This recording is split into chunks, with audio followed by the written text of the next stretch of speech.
যে রব্বে করিম মওলায়ে করিম বড় মায়া করেছেন, বড় দয়া করেছেন, মেহেরবানি করেছেন আপনাকে আমাকে এই সুন্দর সভার আয়োজন করার এবং বসার মতন তৌফিক দিয়েছেন। সেই জন্য মহান মনিবের দরবারে সকলে উচ্চ কণ্ঠে কালিমাতুশ শুকর আদায় করি আলহামদুলিল্লাহ। আলহামদুলিল্লাহ।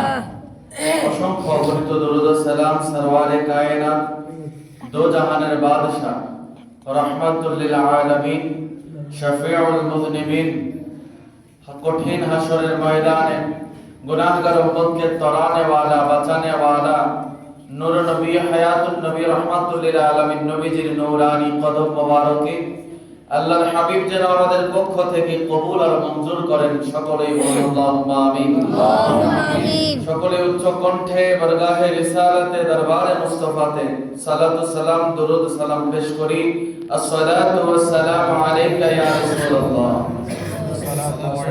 সম্মানিত হাজিরিন, মাহফিলটা সংক্ষিপ্ত মাহফিল, এইজন্য সময় নিয়ে দুরূদ শরীফ পড়া ইনশাআল্লাহ আমাদের শেষে দুরুদ সালাম মিলাদ শরীফ হবে।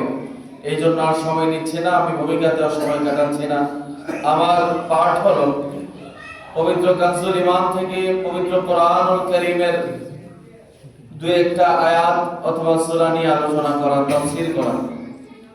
তাফসীর করার যোগ্যতা তো আমাদের নাই। সাইয়্যিদি ইমামে আহলে সুন্নাত মুজাদ্দিদ দ্বীন মিল্লাত আলা হযরত আজিমুল বরকত রাদিয়াল্লাহু তাআলা আনহুর লিখিত তাফসীর থেকে আপনাদেরকে শোনাবো। কানজুল ইমান থেকে সূরা নিসার 64 নং আয়াত, যদি সময় পাই 65 নং আয়াতের দিকে যাওয়ার ইচ্ছা পোষণ করছি। আল্লাহ যেন আমাকে তৌফিক দান করেন। সকলেই বলুন আল্লাহুম্মা আমিন। বিসমিল্লাহির রহমানির রহিম। আল্লাহ রাব্বুল আলামিন কোরআনুল কারীম সূরা নিসা 64 নম্বর আয়াতে ঘোষণা দিচ্ছেন, ওমা আরসালনা মির রাসূলিন ইল্লা লিইউতাআ বিইذনিল্লাহ। আল্লাহ রাব্বুল আলামিন ইরশাদ করছেন, এবং আমি কোন রাসূল প্রেরণ করিনি কিন্তু এই জন্য যে আল্লাহর নির্দেশে তাদের অনুগত করা হবে, তার অনুগত করা হবে। মানে রাসূল যে আল্লাহ পাঠিয়েছেন, নবীদেরকে যে আল্লাহ পাঠিয়েছেন, বিশেষ করে আমাদের প্যারা নবীকে আল্লাহ রাব্বুল আলামিন দুনিয়াতে প্রেরণ করেছেন। কেন করেছেন সেটা আল্লাহ বলতেছেন যে আমাদের নবীকে আল্লাহ রাব্বুল আলামিন দুনিয়াতে পাঠিয়েছেন আমরা যেন আমাদের নবীর অনুসরণ করি। এই জন্য জোরে বলুন সুবহানাল্লাহ। এই জন্য আমাদের কানজুল ইমানে একটা টিকাতে একটা তাফসীর লিখেছে, একটা টিকা ধরেছে যে আমরা যখন নৌকা পারাপার হই অথবা লঞ্চ দিয়ে ঢাকা সদরঘাট থেকে যখন আপনি বরিশাল যাবেন, চাঁদপুর, শরীয়তপুর যাবেন, আপনি আমি উঠবো যাত্রী হিসেবে পার হওয়ার জন্য, নদী পাড়ি দেওয়ার জন্য। আর ওই জাহাজটা, ওই লঞ্চটা যে চালাবে সে কিন্তু পার হওয়ার জন্য লঞ্চে উঠবে না, সে আপনাকে আমাকে পার করানোর জন্য উঠবে। আপনি আমি টাকা দিয়ে লঞ্চের উপর যাওয়ার জন্য, আর ওই যে ব্যক্তি চালায়া লয়ে যাইব ওই লোকের টাকা দিয়ে রাখা হবে লঞ্চ চালায়া নেওয়ার জন্য। তো আল্লাহ রাব্বুল আলামিন নবীদেরকে পাঠিয়েছে আমরা যেন নবীকে দেখে অনুসরণ করতে পারি, আমরা যেন নবীদেরকে অনুসরণ করে আমরা রাস্তা পার হয়ে যেতে পারি, আমাদের বেলা যেন পার হয়। এই জন্য জোরে বলুন সুবহানাল্লাহ। দুইজনের পাঠানোর উদ্দেশ্য ভিন্ন। নবীদেরকে পাঠিয়েছে আল্লাহ রাব্বুল আলামিন আমাদের তরি পার করানোর জন্য, আর আমাদেরকে আল্লাহ পাঠিয়েছেন আমরা যেন নবীদের রশি ধরে পার হতে পারি, নবীদের দামান ধরে পার হতে পারি, আল্লাহ রাসূলের সুন্নাতকে অনুসরণ করে আল্লাহ রাসূলের ইসলামকে মান্য করে যেন আমরা পরকালে জান্নাত নিশ্চিত করতে পারি। এই জন্য আল্লাহ রাব্বুল আলামিন এখানে ঘোষণা দিয়ে দিচ্ছেন যে আল্লাহ রাসূল প্রেরণ করেছেন, করার উদ্দেশ্যই হলো আমরা যেন ওই নবীর আদর্শ অনুসরণ এবং অনুকরণ করি। জোরে বলুন সুবহানাল্লাহ। তারপরে আল্লাহ রাব্বুল আলামিন ইরশাদ করছেন, ওয়ালাউ আন্নাহুম ইয যালামু আনফুসাহুম জাউকা।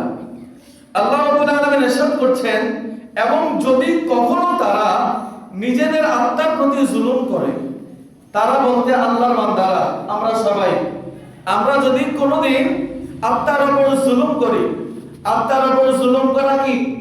আপনি মনে করেন আজকে আসলে নামাজ পড়লেন না, এটা একটা গুনাহ করলেন, গুনাহ করাই আত্মার উপর জুলুম করা। আপনি এশার নামাজ পড়লেন না, এই জন্য আপনার আত্মার উপর জুলুম হয়েছে। আপনি আজকে একটু জিনা করে আসলেন, আত্মার উপর জুলুম করা হয়েছে। আজকে আপনি একটু আপনার আরেক ভাইয়ের সাথে ঝগড়া বিবাদে লিপ্ত হয়ে আরেক ভাইকে কষ্ট দিয়ে এসেছেন, আপনার আত্মার উপর নফসের উপর জুলুম করে এসেছেন। এই জন্য আল্লাহ বলতেছে, যখন আল্লাহর বান্দারা তাদের নফসের উপর জুলুম করবে তথা গুনাহে লিপ্ত হয়ে যাবে, তাদের দ্বারা কোনো গুনাহ সংগঠিত হবে, আল্লাহ রাব্বুল আলামিন ইরশাদ করছেন, যাও মুকা, তারা যেন ও হাবিব আপনি নবীর দরবারে চলে আসে। জোরে বলুন সুবহানাল্লাহ। বান্দাদের যখন গুনাহ হয়ে যাবে, গুনাহ হয়ে যাওয়ার পর কি করতে হবে আল্লাহ রাব্বুল আলামিন এই আয়াতে বলে দিচ্ছেন। গুনাহ যখন হয়ে যাবে, ও গুনাহগাররা, ও মুজরিমেরা, তোমরা আমার হাবিবের দরবারে চলে যাও।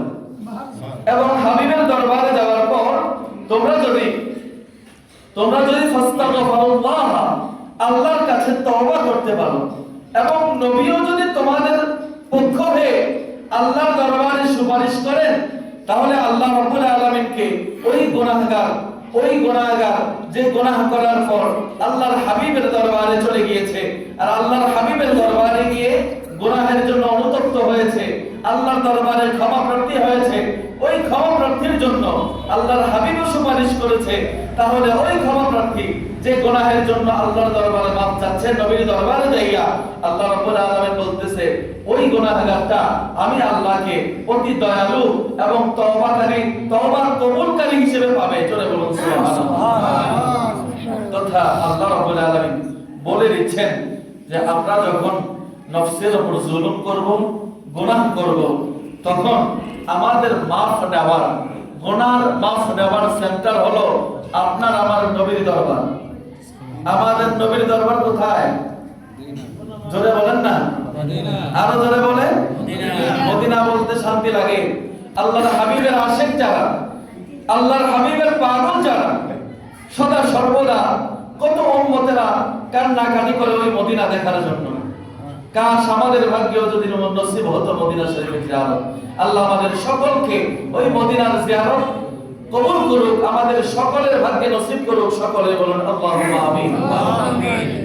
আমাদের দেশে অনেক মোল্লা মুন্সি আছে যারা বলতে চায় মক্কা শরীফ হজ করে চলে আসলে হবে, মদিনা শরীফ আর যাওয়ার দরকার নাই। যারা বলুন এই আয়াতের বিরুদ্ধে, আল্লাহর কোরআন বিরোধী কথা। আমার আল্লাহ বলতেছে মদিনা শরীফ যাওয়ার জন্য, নবীর কাছে যাওয়ার জন্য, আর একদল মুন্সি মোল্লা নামাজদারি তারা মদিনা শরীফ যাইতে মানুষদেরকে বাধা দেয়। কত বড় দাজ্জাল! আল্লাহ রাব্বুল আলামিনের হাবিব রাহমাতুল লিল আলামিন যেই জায়গায় শুয়ে আছেন, ওই মদিনা শরীফ কত দামি। পৃথিবীর মধ্যে সর্বশ্রেষ্ঠ জায়গা কোনটি, এটা নিয়ে ইমামদের মধ্যে ইখতিলাফ আছে। ইমাম মালিকের মতে মদিনা শরীফ হলো পৃথিবীর মধ্যে সর্বশ্রেষ্ঠ জায়গা। জোরে বলুন সুবহানাল্লাহ। আর সর্বশ্রেষ্ঠ স্থান, সর্বশ্রেষ্ঠ জায়গা পুরো এরিয়া জুড়ে মদিনা শরীফ ওনার মতে শ্রেষ্ঠ। কেউ কেউ বলেছেন মক্কা শরীফের এরিয়া শ্রেষ্ঠ। কিন্তু একটা জায়গায় সব ইমামেরা একমত পোষণ করেছে। ইমামে আযম আবু হানিফা, ইমাম আহমদ ইবনে হাম্বল, ইমামে শাফি, ইমামে আহমদ, সমস্ত ইমাম, চার মাযহাবের ইমামগণ একমত পোষণ করে একটা কথা বলতেছে যে ইন্না রাওদাতুন নবী সাল্লাল্লাহু তাআলা আলাইহি ওয়াসাল্লাম আফজালুম মিনাল কাবাতিল মুশাররাফা ওয়া আফজালুম মিনাল আরশে মাওলা। জোরে বলুন সুবহানাল্লাহ। চার মাযহাবের ইমাম একসাথে হয়ে বলতেছে, ও দুনিয়াবাসী শোনো, আপনার আমার নবী দুনিয়ার রহমাতুল লিল আলামিন, রহমত নিয়ে যে নবী দুনিয়াতে আগমন করেছে, ওই নবী রহমাতুল লিল আলামিন নূরানি শরীর মোবারক নিয়ে, নূরানি জিসম মোবারক নিয়ে যেই জায়গায় শুয়ে আছেন, যেই রওজায়ে আনোয়ারে আরাম করতেছেন, ওই রওজাটা, ওই মদিনা শরীফের রওজায়ে মুনাওয়ারা, রওজায়ে আনোয়ারটা শুধু মক্কার কাবা শরীফ থেকে দামি নয়। আল্লাহর নবী যেই জায়গায় শুয়ে আছেন, ওই জায়গাটা আল্লাহর আরশে আজিম থেকে শ্রেষ্ঠ। জোরে বলুন সুবহানাল্লাহ। ওই জায়গা, যেই জায়গায় নবী শুয়ে আছেন, মদিনা শরীফের ফজিলত বলতে, মদিনা শরীফের ফজিলত নিয়ে আল্লামা ইসমাইল বুখারী শরীফের মধ্যে আলাদা অধ্যায় রচনা করেছেন। আমাদের বাংলাদেশে কিছু কিছু স্কুল পড়ুয়া পোলাপাই বেরিয়েছে, নতুন নতুন নামাজ শিখছে। কিছু কিছু শায়েখের বক্তব্য শুনি না, হুজুরের মুখ থেকে কোনো আলোচনা শুনলেই বলে বুখারীতে আসেনি, বুখারীতে আসেনি। তাদেরকে বলবেন যে তোমার শায়েখদের জবান থেকে কোনোদিন এই আলোচনা শুনছনি, অথচ বুখারীতে আছে। তারা মদিনা শরীফের ফজিলত নিয়ে ওই কাসসাবের আলোচনা করে না। কিন্তু বুখারী শরীফের মধ্যে কোরআনের পর সর্ববিশুদ্ধ সহিহ যে কিতাব সেটা বুখারী শরীফ, হাদিসের কিতাব। ওই বুখারী শরীফের মধ্যে ইমাম বুখারী আলাদা মদিনা শরীফের ফজিলত নিয়ে মদিনা শরীফ সংক্রান্ত একটা বাব, একটা অধ্যায় রচনা করেছেন। জোরে বলুন সুবহানাল্লাহ। কত দামি মদিনা, অথচ সারা দিন সব সময় বুখারী বুখারী বুখারী বলে মুখে ফেলা তোলা লোকেরা ওই মদিনা শরীফের ফজিলত আলোচনা করে না। কোনদিনও আহলে হাদিসের ওই শায়েখদের মুখে আপনি মদিনা শরীফের আলোচনা শুনবেন না। মদিনা শরীফের ফজিলত নিয়ে আলোচনা করে না তারা। আল্লাহই জানে তাদের দুশমনী কোথায়। এই জন্যই তো অনেকে বলে এই আহলে হাদিস যারা আছে তারা ইহুদি নাসারাদের এজেন্ট। আল্লাহ আমাদের সকলদেরকে এই ফিতনা থেকে হেফাজত করুন। সকলে বলুন আল্লাহুম্মা আমিন। ওই বুখারী শরীফের মধ্যে একটা হাদিস এসেছে, ওয়া নবী হুরায়রা রাদিয়াল্লাহু তাআলা আনহু আনিন নবী সাল্লাল্লাহু আলাইহি ওয়াসাল্লাম মা বাইনা বাইতি ওয়া মিনবারি রাওদাতুম মিন রিয়াদিল জান্নাহ ওয়া মিনবারি আলা হাউদি। আল্লাহর হাবিব রাহমাতুল লিল আলামিন বুখারী শরীফের হাদিসে ইরশাদ করছেন, আবু হুরায়রা বর্ণনা করছেন যে আল্লাহর নবী দো জাহানের বাদশা নবী ইরশাদ করেছেন যে মা বাইনা বাইতি ওয়া মিনবারি রাওদাতুম মিন রিয়াদিল জান্নাহ, আমার ঘর থেকে আল্লাহর হাবিব মসজিদে নববীর পাশেই আল্লাহর হাবিবের হুজরা ছিলেন।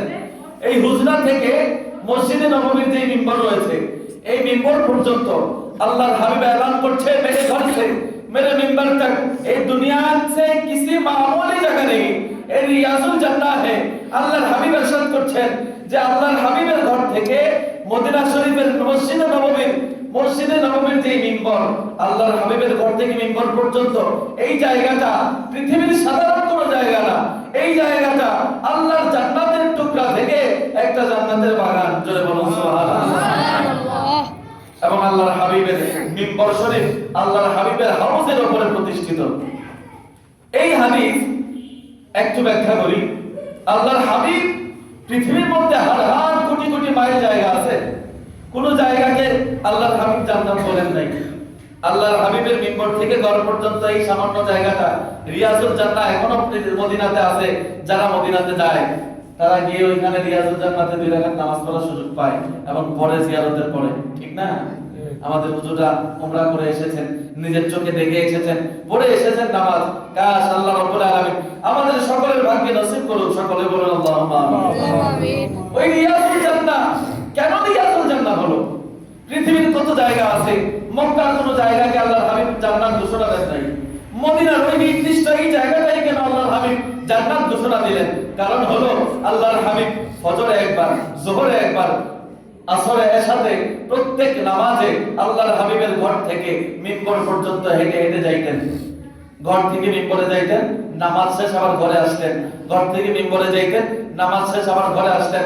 আল্লাহর হাবিব যেই রাস্তা দিয়ে হেঁটেছেন ওই হাঁটার রাস্তাটা আল্লাহ বলে, ও জিবরাইল, দুনিয়াতে তো অসংখ্য জায়গা আছে, আমার হাবিব বারবার বারবার বারবার এই রাস্তা দিয়ে হাঁটতেছে। এই রাস্তাটা, এই জায়গাটা আমি পৃথিবীর কোনো জায়গা রাখতে চাই না, কোনো সাধারণ জায়গা থাকুক এটা আমি চাই না।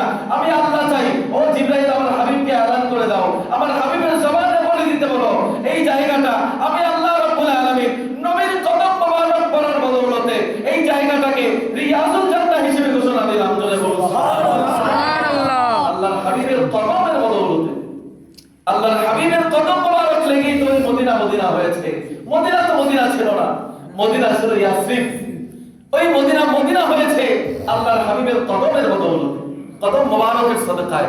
ওই মদিনা শুধু মদিনাই হয় নাই, ওই মদিনার মাটি খাতে সেবা হয়েছে। জোরে বলুন সুবহানাল্লাহ। আল্লাহর হাবিব রাহমাতুল লিল আলামিন যুদ্ধের ময়দান থেকে আসতেছেন সাহাবায়ে কেরামদেরকে নিয়ে, মদিনায় প্রবেশ করেছেন।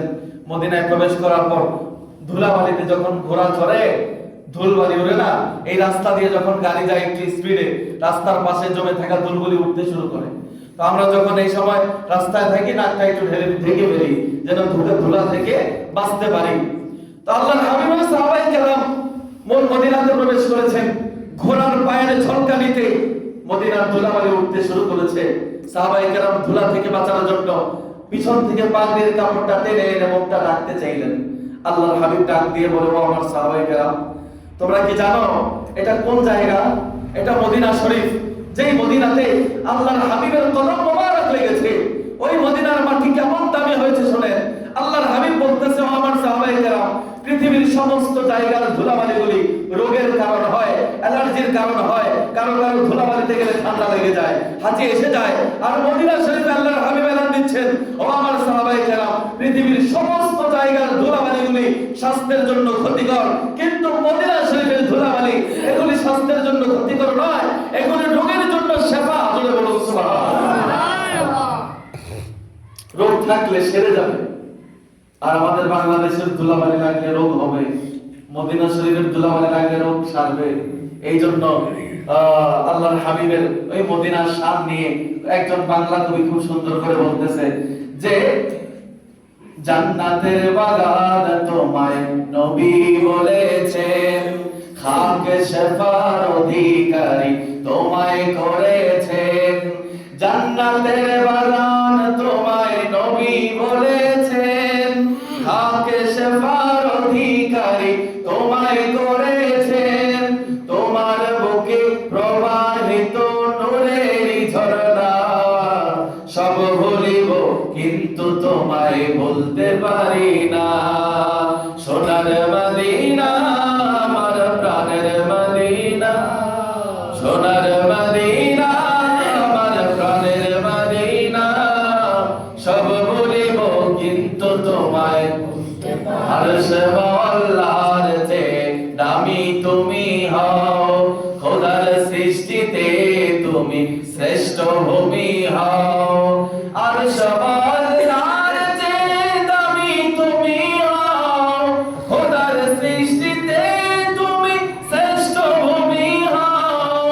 তোমার বুকে শুয়ে আছে শাহে মদিনা, সব বলিব কিন্তু তোমায় বলতে পারি না। বলেন না, সব বলিব কিন্তু তোমায় বলতে পারি না। ওই মদিনাকে ভালোবাসার তৌফিক আল্লাহ আমাদের সকলকে দান করুন। সকলে বলুন আল্লাহুম্মা আমিন। তারপর ওই মদিনা শরীফ জান্নাত মওজুদ রয়েছে, যেখানে আল্লাহর হাবিব বলেছেন, মান যারা কবরি ওয়াজাবাত লাহু শাফাআতি, যে ব্যক্তি আল্লাহর হাবিবের রওজায়ে আনোয়ার জিয়ারত করবে, আল্লাহর হাবিব বলেন তার জন্য আমি নবী শাফাআত করব। জোরে বলুন সুবহানাল্লাহ। আল্লাহর হাবিব আরেক হাদিসে বাইহাকী শরীফের হাদিসে বলতেছেন যে, কেউ যদি আমার ইন্তেকাল শরীফের পর, আমি দুনিয়া থেকে চলে যাওয়ার পর আমি নবীর জিয়ারতে আসে, সে যেন আমি জীবিত অবস্থায় আমার জিয়ারত করব। জোরে বলুন সুবহানাল্লাহ। কেউ যদি এখনো মদিনা শরীফ যায়, এমন আল্লাহর হাবিব বলতেছেন, সে যেন আমার জীবিত অবস্থায় মদিনা শরীফ আসে। এত ফজিলতের মদিনা, তারপরে ওই শায়েখরা বলে মদিনাতে দোয়া কবুলের জায়গা নাই। জোরে বলুন নাউজুবিল্লাহ। অথচ আল্লাহ বলতেছেন তওবা কবুল হবে মদিনাতে।